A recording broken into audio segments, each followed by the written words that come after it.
नमस्कार, मैं आपके साथ कहकशा और आप देख रहे हैं टाइम्स एक्सप्रेस। उत्तर प्रदेश में बगावत होने वाली है। जी हाँ, उत्तर प्रदेश में जिस तरीके के सुर जो हैं वो सहयोगी दल अपना रहे हैं, ऐसे में बगावत होनी तय है। और ये कोई ऐसी वैसी बगावत नहीं होगी, बल्कि भारतीय जनता पार्टी को बेहद नुकसान उठाना पड़ सकता है। और सिर्फ भारतीय जनता पार्टी नहीं, इसका नुकसान योगी आदित्यनाथ और प्रधानमंत्री नरेंद्र मोदी भी उठा सकते हैं, क्योंकि जिस तरीके की बगावत होने वाली है उस बगावत में हर कोई योगी आदित्यनाथ और प्रधानमंत्री नरेंद्र मोदी के खिलाफ हो सकता है। हम बात कर रहे हैं उत्तर प्रदेश में होने वाले उपचुनाव की। जी हाँ, अब देख लीजिए, उत्तर प्रदेश में आने वाले समय में 10 सीटों पर उपचुनाव होने वाले हैं और इस उपचुनाव में किस तरीके से भारतीय जनता पार्टी के ही अपने जो है वो बगावती सुर अपना रहे हैं।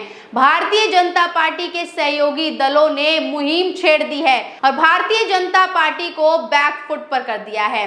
ऐसा हम इसलिए कह रहे हैं क्योंकि अब तक खबरें आ रही थी कि इन 10 सीटों पर भारतीय जनता पार्टी अकेले चुनाव लड़ना चाहती है, यानी कि जो ये उपचुनाव होने वाले हैं इस पे 10 सीटों पर भारतीय जनता पार्टी सिर्फ अपने ही उम्मीदवार खड़े करने वाली है।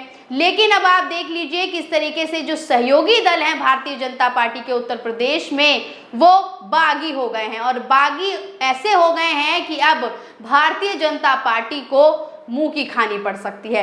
क्योंकि अगर भारतीय जनता पार्टी ने सहयोगी दलों को सीटें नहीं दी तो फिर उनकी पार्टी टूट सकती है, उनका गठबंधन टूट सकता है और अगर गठबंधन टूट गया तो फिर सरकार तो गिरनी तय है। अब आपको हम बता दें कि किस तरीके से जो 10 सीटों पर उपचुनाव होने हैं, उन 10 सीटों पर कौन कौन जो पार्टी है, सहयोगी जो दल है, वो नजरें गड़ाए हुए बैठे हैं। तो सबसे पहले देख लीजिए, इसको लेकर खबर भी मौजूद है। खबर में क्या कुछ लिखा हुआ है उस पर नजर डालते हैं। तो देख लीजिए, बलिया तक की खबर है और इस खबर में लिखा हुआ है कि उपचुनाव भाजपा के सहयोगी दलों ने मांगी 2-2 1-1 सीटें।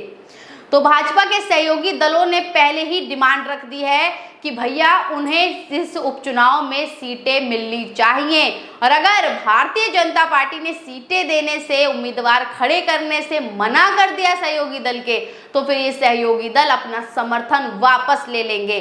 सूत्रों के हवाले से ये खबरें चल रही हैं और ये अंदर खाने की जो खबरें हैं वो कहीं ना कहीं सटीक मानी जा रही हैं। अब आप देख लीजिए, इस खबर के अंदर अगर नजर डालें, इसे पढ़ें तो लिखा हुआ है कि यूपी में उपचुनाव की आहट के बीच भाजपा के सहयोगी दलों ने अपनी दावेदारी पेश करनी शुरू कर दी है, जिसमें निषाद पार्टी, राष्ट्रीय लोक दल 2-2 सीटें, तो अपना दल, सोनेलाल एवं सुलहदेव पार्टी, समाजवादी पार्टी 1-1 सीटें मांग रही है। तो अब आप देख लीजिए कि 2-2 सीटें जो हैं वो मांग रही है निषाद पार्टी और राष्ट्रीय लोकदल यानी कि आरएलडी। तो 2-2 सीटें इनकी अगर हो गई तो ये 4 सीट हो गई। इसके अलावा कि सुलहदेव भारतीय समाज पार्टी और अपना दल के सोनेलाल जो हैं वो 1-1 सीट मांग रही है। तो जिसको मिला के टोटल 6 सीटें हो गई और चुनाव ही 10 सीटों पर हो रहे हैं। ऐसे में 6 सीटों पर सहयोगी ही पार्टी चुनाव लड़ लेगी तो बची 4 सीट का भारतीय जनता पार्टी क्या ही करेगी। लेकिन भैया मुसीबत में, मुश्किल में जो है वो फंस गए हैं अब भारतीय जनता पार्टी वाले लोग जो हैं। आगे देख लीजिए, खबर में लिखा हुआ है कि मिर्जापुर जनपद की मंझुआ सीट पर उपचुनाव होना है। विनोद कुमार बिंद निषाद पार्टी के चुनाव चिन्ह पर विधानसभा का चुनाव लड़े थे और विधायक बने थे। ये सीट विनोद बिंद के बदोही से लोकसभा चुनाव लड़कर जीतने से खाली हुई है। यही कारण है कि निषाद पार्टी अपनी पहली सीट के रूप में मंझुआ सीट मांग रही है। देख लीजिए, सहयोगी दल जो हैं वो ऐसी ही सीटें मांग रहे हैं जहां पर पहले से उनके विधायक रहे हैं। लेकिन भारतीय जनता पार्टी किस तरीके का धोखा अपनी सहयोगी ही दल वालों से करना चाह रही थी वो आप जरा देख लीजिए। आगे देख लीजिए, लिखा हुआ है कि मंझुआ की भांति की कटहरी विधानसभा सीट भी निषाद पार्टी मांग रही है। निषाद पार्टी पिछले चुनाव में यहां मात्र 7,600 मतों से हारी थी। निषाद पार्टी का दावा है कि इस बार कटहरी सीट जीतकर निषाद पार्टी एनडीए गठबंधन के खाते में लाएगी। इस सीट से समाजवादी पार्टी के लालजी वर्मा विधायक रहे और अभी वे अंबेडकर नगर लोकसभा चुनाव जीतकर सांसद बन गए हैं। तो निषाद पार्टी 2 सीट मांग रही है, कटहरी और मंझुआ। अब देख लीजिए, आरएलडी जो कि जयंत चौधरी की पार्टी है, उन्होंने कौन सी सीटें मांगी हैं। तो राष्ट्रीय लोकदल की पहली पसंद जो है वो खैर विधानसभा सीट है। यहाँ से भाजपा के विधायक अनूप प्रधान अब लोकसभा चुनाव जीतकर सांसद हो गए हैं। अनूप प्रधान के हाथरस लोकसभा सीट पर सांसद बनने के बाद खैर विधानसभा खाली हो गई है। वहीं मीरापुर विधानसभा सीट पहले से ही राष्ट्रीय लोकदल की सीट रही है और इस सीट से चंदन चौहान विधायक रहे और अभी बिजनौर लोकसभा से चुनाव जीतकर सांसद बन चुके हैं। दोनों सीटों पर राष्ट्रीय लोकदल अपनी पकड़ बनाए हुए है। तो राष्ट्रीय लोकदल 2 सीटें मांग रही है, 2 सीटें निषाद पार्टी मांग रही है, जहां से दोनों के एक एक जो विधायक हैं वो सांसद बन चुके हैं। तो उनकी जो पकड़ है वो उन दोनों सीटों पर बेहद मजबूत है। ऐसे में वो अपना पक्ष रख रहे हैं और अपनी इन सीटों को दोबारा जो है वो लेने की डिमांड भारतीय जनता पार्टी से कर रहे हैं। अब मंझवा सीट पर अपना दल सोनेलाल पहली पसंद बने हुए हैं। अपना दल सोनेलाल की अध्यक्ष और केंद्रीय मंत्री अनुप्रिया पटेल की वार्ता भाजपा के प्रमुख नेताओं से उपचुनाव को लेकर हुई। मिर्जापुर में अपना दल सोनेलाल पार्टी की अच्छी पकड़ है। ऐसे में मंझवा सीट अपना दल सोनेलाल की पहली पसंद है। वैसे चर्चा ये भी है कि कानपुर की सीसामऊ विधानसभा सीट पर भी अपना दल सोनेलाल ने दावेदारी की है। इस सीट पर पिछला चुनाव भाजपा लड़ी थी और मात्र 12,000 मतों से हार गई थी।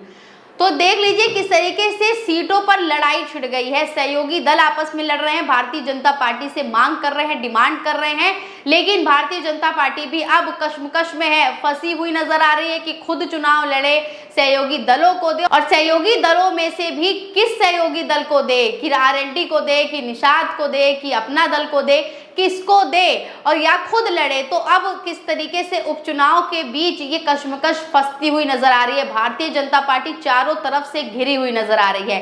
अपना खुद चुनाव नहीं लड़ेंगी तो सहयोगी दल कब्जा कर लेंगे, सहयोगी दल को अगर नहीं लड़ने दिया जाएगा तो वो अपना समर्थन वापस ले लेंगे। तो अब जो है बड़ी उलझन में भारतीय जनता पार्टी के जो आला कमान है वो फंसे हुए नजर आ रहे हैं। और सिर्फ यही नहीं, और भी खबरें मौजूद हैं, उस पर भी नजर डालते हैं। ये देख लीजिए, आज तक की खबर है, लिखा है कि उपचुनाव आरएलडी और निषाद पार्टी के 2-2 सीटों पर दावे का आधार क्या है, एनडीए में क्यों फंस रहा पेच।